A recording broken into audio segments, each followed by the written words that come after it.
بسم الله الرحمن الرحيم. رب يسر ولا تعسر وتمم الخير وبك نستعين يا فتاح يا فتاح يا فتاح. ہمارا آج چوتھا سبق سورۃ انفال کی آیت نمبر 9، 10، 11 اور 12 ہے۔ ان آیات میں اللہ رب العزت نے ارشاد فرمایا اذ تستغیثون ربکم فاستجاب لکم انی ممدکم بألف من الملائکۃ مردفین، کہ اللہ رب العزت نے فرمایا کہ جب آپ فریاد کرنے لگے اپنے رب سے فاستجاب لکم، تو ہم نے آپ کی فریاد کو سنا، آپ کی دعا کو قبول کیا۔ کس انداز سے؟ انی ممدکم، کہ ہم آپ کی مدد کریں گے۔ کس کے ساتھ؟ بألف من الملائکہ، 1000 فرشتوں کے ساتھ، جو کس انداز سے آنے والے ہوں گے؟ مردفین، پہ در پہ، ایک دوسرے کے پیچھے، قطار در قطار آنے والے ہوں گے۔ اور پھر آگے اللہ رب العزت نے ان فرشتوں کے آنے کی غرض و غایت کو بیان فرمایا اور فرمایا وما جعلہ اللہ الا بشرا، کہ اللہ رب العزت نے ان فرشتوں کے آنے کو آپ کے لیے ایک خوشخبری بنایا ہے، اور اس کے ساتھ ساتھ وَلِتَطْمَئِنَّ بِهِ قُلُوبُكُمْ، کہ اللہ رب العزت آپ کے دلوں کو بھی مطمئن کر دے۔ وَمَا النَّصْرُ إِلَّا مِنْ عِنْدِ اللَّهِ، اور یہ جو مدد ہے یہ صرف اور صرف اللہ رب العزت کی طرف سے ہے۔ ان اللہ عزیز حکیم، بے شک اللہ رب العزت غالب اور حکمت والا ہے۔ ان آیات میں اللہ رب العزت نے آپ صلی اللہ علیہ وسلم کو تسلی بھی دی، مدد کی طرف بھی اشارہ فرمایا، اور فرشتوں کے آنے کی غرض و غایت کو بھی بیان فرمایا کہ آپ صلی اللہ علیہ وسلم جب اپنے اصحاب کے ساتھ نکلے کفار کے مقابلے کے لیے، تو آپ نے گزشتہ سبق کے اندر سنا کہ آپ صلی اللہ علیہ وسلم اور آپ صلی اللہ علیہ وسلم کے اصحاب جب پہنچے وہاں پر، تو اس سے قبل ابو جہل کا لشکر پہنچ چکا تھا، اور جس نے پڑاؤ ڈالا ہوا تھا، بہترین جگہ کا انتخاب کیا، پانی کے کنویں کو اپنے گراؤ میں لے لیا، یعنی ساری اچھی جگہیں اور پانی اس نے اپنے قبضے میں کر لیا۔ اور جب وہاں پر آپ صلی اللہ علیہ وسلم اور آپ کے اصحاب پہنچے، تو اس وقت جگہ بھی ریتیلی تھی، اور اس کے ساتھ ساتھ پانی کا بھی نام و نشان نہیں تھا۔ تو آپ صلی اللہ علیہ وسلم نے جب یہ دیکھا کہ سامنے لشکر کی جو تعداد ہے وہ بھی 1000 ہے، تو آپ صلی اللہ علیہ وسلم اللہ کے حضور سر سجود ہوئے، اللہ رب العزت سے دعا کی، اذ تستغیثون، فریاد کی، اور اس فریاد میں اللہ آپ صلی اللہ علیہ وسلم نے فرمایا اللہم ان تہلک هذه العصابة لن تعبد فی الارض، کہ اللہ اگر یہ معمولی سی جماعت آج کے دن اگر ہلاک ہو گئی تو دنیا میں آپ کا نام لینے والا کوئی نہیں ہوگا، آپ کی عبادت کرنے والا کوئی نہیں ہوگا۔ تو خیر آپ صلی اللہ علیہ وسلم نے اللہ رب العزت سے جب دعا کی، تو اللہ رب العزت نے فرمایا فاستجاب لکم، ہم نے آپ کی فریاد کو سن لیا، آپ کی دعا کو قبول کر لیا۔ اور اس کے ساتھ ساتھ آپ صلی اللہ علیہ وسلم کو اللہ رب العزت نے ارشاد فرمایا کہ دعا کو قبول کرنا، یعنی عملی طور پر آپ کو کر کے دکھایا کہ انی ممدکم بألف من الملائکہ، کہ ہم 1000 فرشتوں کے ساتھ آپ کی مدد کریں گے۔ اور اس کے ساتھ ساتھ وہ فرشتے مردفین، پہ در پہ، قطار در قطار، ایک دوسرے کے پیچھے آنے والے ہوں گے، اور یہ فرشتوں کا آنا فقط اطمینان اور خوشخبری کے لیے، ورنہ فرشتوں کا کام جنگ لڑنا، جنگ و قتال، یہ فرشتوں کا کام نہیں ہے۔ اللہ رب العزت نے یہ انسان جو مکلف بنایا ہے اس کا یہ کام ہے، لیکن صرف اور صرف غرض یہ بیان کی کہ ہم نے آپ کو یہ خوشخبری سنانے کے لیے، اور اس کے ساتھ ساتھ فرشتوں کو جو بھیجا ہے وہ فقط اس لیے کہ آپ کے دل مطمئن ہو جائیں کہ اللہ رب العزت کی مدد شامل حال ہے، اللہ رب العزت کی مدد اتر چکی ہے، اللہ رب العزت کی طرف سے مدد آنا شروع ہو چکی ہے۔ تو تو اس وجہ سے اللہ رب العزت نے آپ صلی اللہ علیہ وسلم کی دعا قبول کر کے فرشتوں کی طرف بھی اشارہ فرمایا۔ اور اس کے ساتھ ساتھ اگلی آیت میں اللہ رب العزت نے فرمایا اِذْ یغشیکم النعاس، یہاں سے وہ انعامات شروع ہو رہے ہیں جو غزوہ بدر کے دوران اللہ رب العزت نے مومنین پر انعامات کیے ہیں۔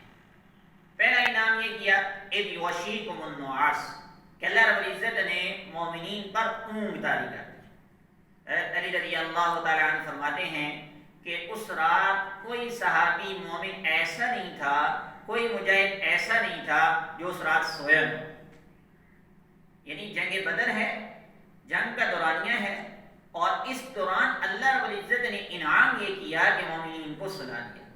اور یہیں پر ہے حضرت عبداللہ بن مسعود رضی اللہ تعالیٰ عنہ کی ایک روایت منقول ہے، وہ فرماتے ہیں کہ جنگ میں نیند کا آنا یہ مبارک ہے، جنگ میں نیند کا آنا یہ بڑا مبارک ہے، یہ فتح کی طرف اشارہ ہے، اور نماز میں نیند کا آنا یہ منحوس ہے، یعنی یہ سستی اور کاہلی کی طرف ہے، لیکن جنگ میں حالت جنگ میں نیند آ جائے یہ بڑی مبارک چیز ہے۔ تو اللہ رب العزت نے یہ انعام کیا کہ اِذْ یغشیکم النعاس، مومنین پر اونگ طاری کی۔ کیوں اونگ طاری کی؟ اونگ طاری کرنے کی وجہ کیا ہے؟ امنۃ منہ، تاکہ اس کے ذریعے مومنین جو ہے امن اور سکون میں آ جائیں، وہ تھکاوٹ، وہ تھکان، وہ اتنا چلنا، وہ پریشانیاں، وہ ساری اس نیند کے ذریعے اللہ رب العزت ہے دور فرما دیں۔ دوسرا انعام اللہ رب العزت نے یہ کیا وَيُنَزِّلُ عَلَيْكُم مِّنَ السَّمَاءِ مَاءً، کہ اللہ رب العزت نے آسمان سے پانی اتارا، یعنی اللہ رب العزت نے باران رحمت عطا فرمائی۔ کیوں؟ اس کی وجہ کیا ہے؟ باران رحمت کیوں اتاری؟ باران رحمت کیوں ہوئی؟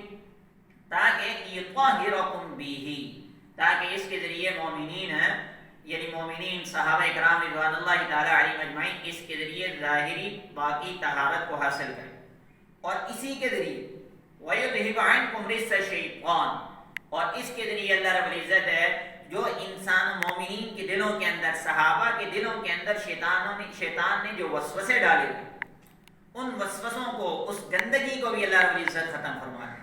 کیوں؟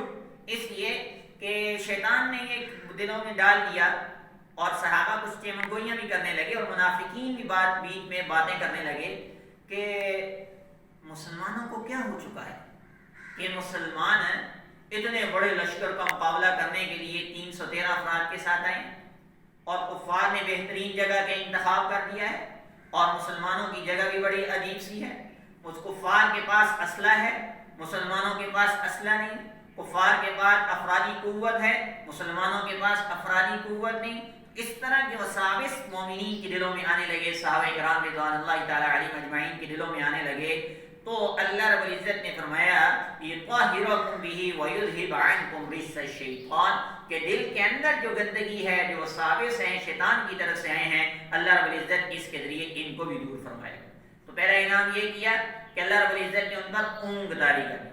دوسرا انعام یہ کیا کہ اللہ رب العزت نے باران رحمت اتاری، اور باران رحمت اتار کر بھی اللہ رب العزت نے مسلمانوں کے دلوں کے اندر جو وساوس تھے، مسلمانوں کے دلوں کے اندر جو پریشانیاں تھی، اللہ رب العزت نے اس کو نکال دیا۔